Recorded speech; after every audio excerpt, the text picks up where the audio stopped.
আসসালামু আলাইকুম ওয়া রাহমাতুল্লাহি ওয়া বারাকাতুহু। আজকে তো রমজানের তৃতীয় জুমআ। গুনাহ মাফের জন্য সবাই আরেকটা দিন পেয়ে গেছি। সবাইকে জুমআ মুবারক।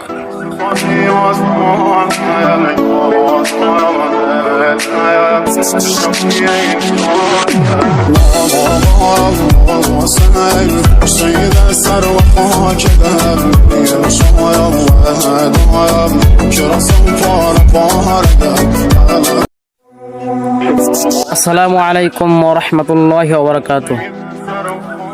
আজকে তো রমজানের তৃতীয় জুমআ। গুনাহ মাফের জন্য সবাই আরেকটা দিন পেয়ে গেছি। সবাইকে জুমআ মুবারক।